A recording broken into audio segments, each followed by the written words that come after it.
بسم اللہ الرحمن الرحیم۔ رمضان المبارک کی راتوں میں سے ایک رات شب قدر کہلاتی ہے، جو بہت ہی برکت اور خیر کی رات ہے۔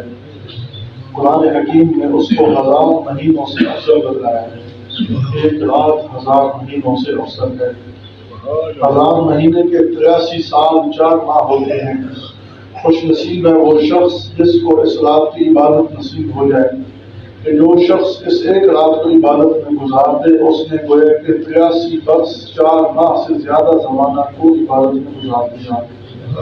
83 سال 4 مہینے گویا کہ 4-5 گھنٹے عبادت کا ثواب اس کو ملتا ہے۔ 4-5 گھنٹے عبادت کی 83 سال 4 مہینے کے برابر اس کو اجر ملتے ہیں۔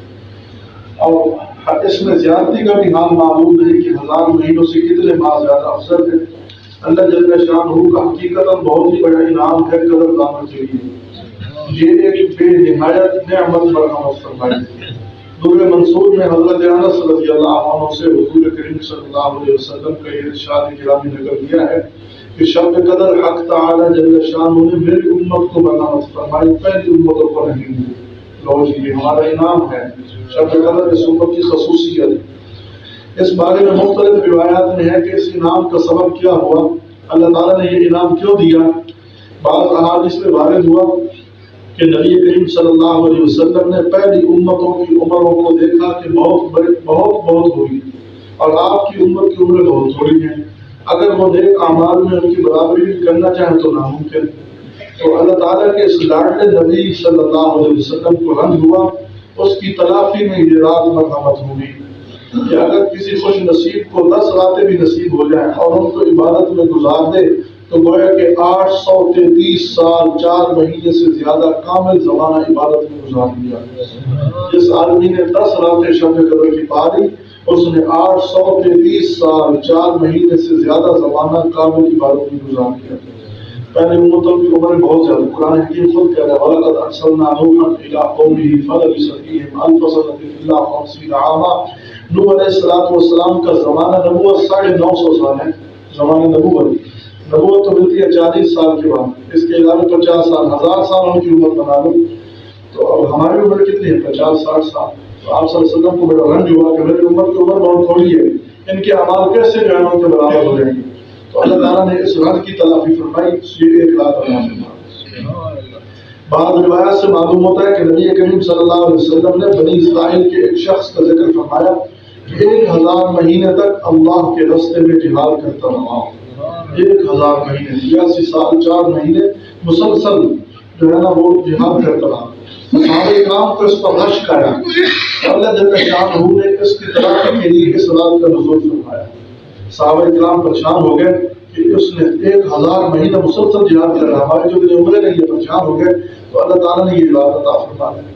ایک روایت میں ہے کہ نبی کریم صلی اللہ علیہ وسلم نے بنی اسرائیل کے 4 حضرات کا ذکر فرمایا، حضرت ایوب علیہ السلام، حضرت زکریا علیہ السلام، حضرت حزقیل علیہ السلام، حضرت یوشع علیہ السلام کہ 80 برس تک اللہ کی عبادت میں مشغول رہے اور پر جھپکنے کے برابر بھی اللہ کی نافرمانی نہیں کی۔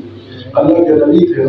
اس پر صحابہ کرام رضی اللہ عنہ کو حیرت ہوئی تو حضرت جبریل علیہ السلام حاضر ہوئے اور سورۃ القدر سنائی۔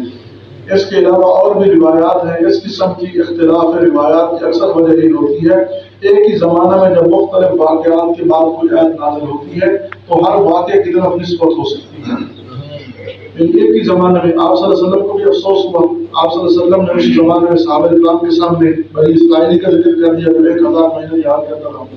پھر آپ صلی اللہ علیہ وسلم نے اسی زمانے میں میری کڑی بھی حضرت ایوب علیہ السلام، حضرت حزقیل ان پیغمبروں کا ذکر کر دیا۔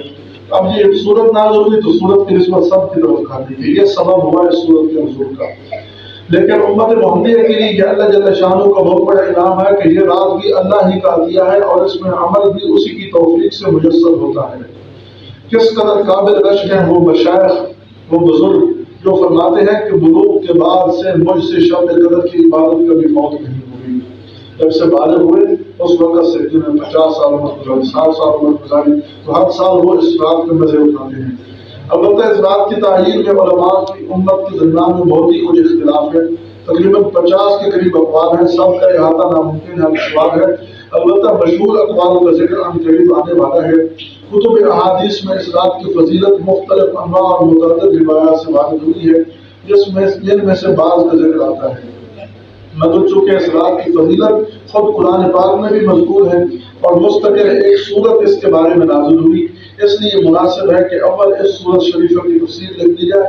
ترجمہ حضرت اقدس حکیم الامت حضرت شاہ اشرف علی تھانوی نور اللہ مرتضی کی تفسیر بیان القرآن سے ماخوذ ہے اور فوائد دوسری کتب سے۔ بسم اللہ الرحمن الرحیم، انا انزلناہ فی لیلۃ القدر، بے شک ہم نے قرآن پاک کو شب قدر میں اتارا ہے۔ قرآن پاک کے ساتھ اس رات کی نسبت ہو گئی تو یہ رات بڑی عظمت والی ہو گئی۔ تو قرآن کے ساتھ جس چیز کی نسبت ہو جاتی ہے وہ چیز عظمت والی ہو جاتی ہے۔ ایک کپڑے کی نسبت قرآن سے ہو گئی تو کپڑے کو شان مل جاتا ہے۔ تو قرآن پاک کے ساتھ ایک لکڑی کی نسبت ہو جاتی ہے، تباہی بن جاتی ہے، تو وہ تباہی شان والی بن جاتی ہے۔ جب اس رات کی نسبت قرآن سے ہوئی تو یہ رات ساری راتوں کی سردار بن گئی۔ اللہ فرمایا انا انزلناہ فی لیلۃ القدر، اسی لیلۃ القدر میں ہم نے قرآن کو نازل فرمایا۔ یعنی قرآن پاک لوح محفوظ سے آسمان دنیا پر اسی رات کو اترا۔ اللہ تعالیٰ کے قریب لوح محفوظ ہے، لوح محفوظ جہاں اللہ تعالیٰ جو ہے نا، اللہ تعالیٰ کے کلام میں کوئی جگہ ہے لوح محفوظ، وہاں قرآن حکیم پہلے موجود ہے، لیکن آسمان دنیا پر یعنی قریبی آسمان پر اللہ نے لوح محفوظ سے اس رات میں اتارا۔ تو یہی ایک بات ہی اس رات کی فضیلت کے لیے کافی تھی کہ قرآن پاک جیسی عظمت والی چیز اس میں نازل ہوگی، چاہے جائے کہ اس میں اور بھی بہت سے برکات و فضائل شامل ہو گئے ہوں۔ آگے زیادتی شوق کے لیے ارشاد فرمائیں وما ادراک ما لیلۃ القدر، آپ کو کچھ معلوم ہے کہ شب قدر کیسی چیز ہے؟ یعنی جیسے بندہ کہتا ہے تجھے پتہ بھی ہے وہ چیز کیسی ہے، شوق دلانے کے لیے۔ تو اللہ نے شوق کے لیے الفاظ ارشاد فرمائے۔ لیکن اس رات کی بڑائی اور فضیلت کا آپ کو علم بھی ہے کہ کتنی خوبیاں اور کس قدر فضائل اس میں ہیں۔ اس کے بعد فرمایا چند فضائل کا ذکر فرماتے ہیں، لیلۃ القدر خیر من الف شہر، شب قدر 1000 مہینوں سے بہتر ہے، 1000 مہینوں سے بہتر ہے۔ یعنی 1000 مہینہ تک عبادت کرنے کا جس قدر ثواب ہے اس سے زیادہ شب قدر میں عبادت کرنے کا ثواب ہے۔ اور زیادتی کا علم بھی نہیں، خیر فرمایا زیادہ بہتر ہے، قدر کتنی زیادہ بہتر ہے۔ تنزل الملائکہ، اس رات میں فرشتے اترتے ہیں۔ علامہ راضی بہت بڑے مفسر گزرے ہیں، فرماتے ہیں کہ ملائکہ نے جب ابتدا میں تجھے دیکھا تھا تو تجھ سے نفرت ظاہر کی تھی۔ انسان کو جب دیکھا نا تو ملائکہ نے اعتراض کر دیا اور بارگاہ عالی میں عرض کیا کہ آپ ایسی چیز کو پیدا کر رہے ہیں جو دنیا میں فساد کرے اور خون بہائے۔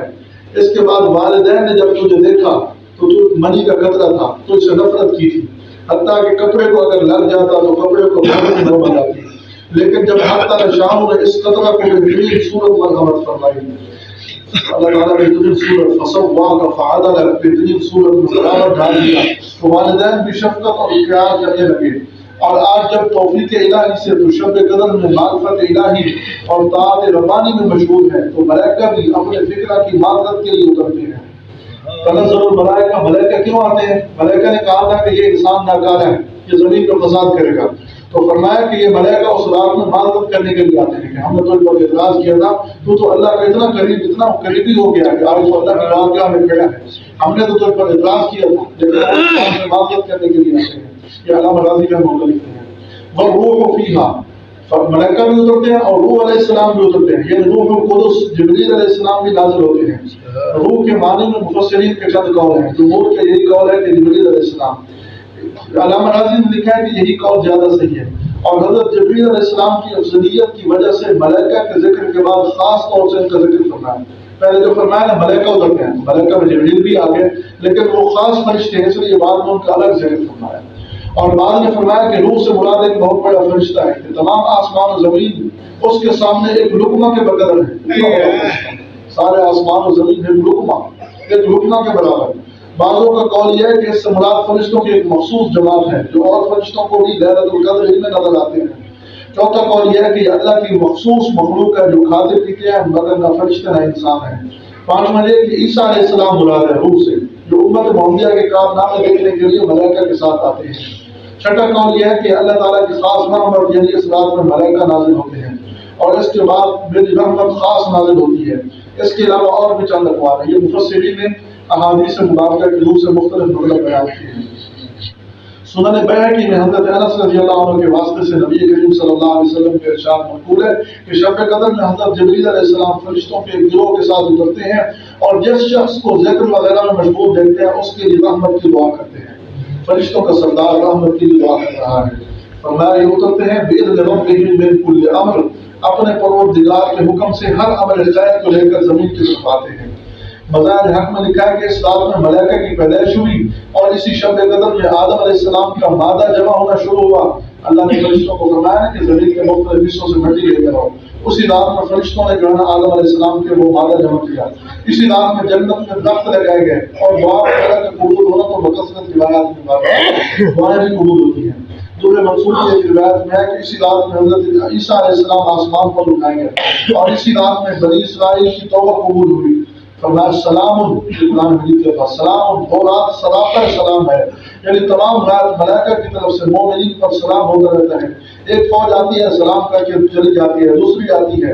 بعض روایت میں اس کی تصریح ہے یا یہ مراد ہے کہ یہ رات سراپا سلامتی ہے، یعنی شر و فساد سے، اس رات میں کوئی شر و فساد نہیں پھیلایا جاتا۔ یہ حتی مطلع الفجر، وہ رات انہی برکات کے ساتھ طلوع فجر تک رہتی ہے، صبح طلوع فجر تک رہتی ہے۔ یہ نہیں کہ رات کے کسی خاص حصہ میں یہ برکت ہو اور کسی میں نہ ہو، بلکہ صبح ہونے تک ان برکات کا ظہور رہتا ہے۔ اس سورت شریفہ کے ذکر کے بعد خود حق تعالی شان کے کلام پاک میں اس رات کی کئی اور فضیلتیں ارشاد فرمائی گئی۔ احادیث کے ذکر کی ضرورت نہیں رہتی، لیکن احادیث بھی اس کی فضیلت میں بکثرت وارد ہوئی ہے، اس لیے چند احادیث ذکر کی جاتی ہیں۔ کس قدر کے نام اللہ کا ہے، اس امت پر کس قدر اللہ کے احسان ہے۔ یہ امت کی خصوصیت ہے کہ ہدایت عطا کر دی، ایک رات کو کھڑے ہو جاؤ 83 سال 4 مہینے سے زیادہ عبادت کا ثواب پاؤ۔ تو اس رات کو پانے کے لیے بہترین ذریعہ اعتکاف ہے۔ آج 16 17 18 19 20 کی شام کو اعتکاف بیٹھ رہا ہے۔ اعتکاف جب مسجد میں آدمی بیٹھا ہے تو مسجد میں ہر وقت عبادت کے خیال رہتا ہے، تو اس رات میں بندہ سویا بھی رہے مسجد میں تو کم از کم وہ سویا کی عبادت میں شمار ہو۔ اس لیے جو ہے نا اعتکاف کا اہتمام کرنا چاہیے۔ ماشاءاللہ فارغ بھی ہے، ابھی کوئی خاص مصروفیت بھی نہیں ہے اور پھر موسم بھی معتدل ہے، کوئی گرمی بھی نہیں ہے، تو اس رات کا اہتمام کر لینا چاہیے۔ اللہ تبارک و تعالی ہم سب کو رات میں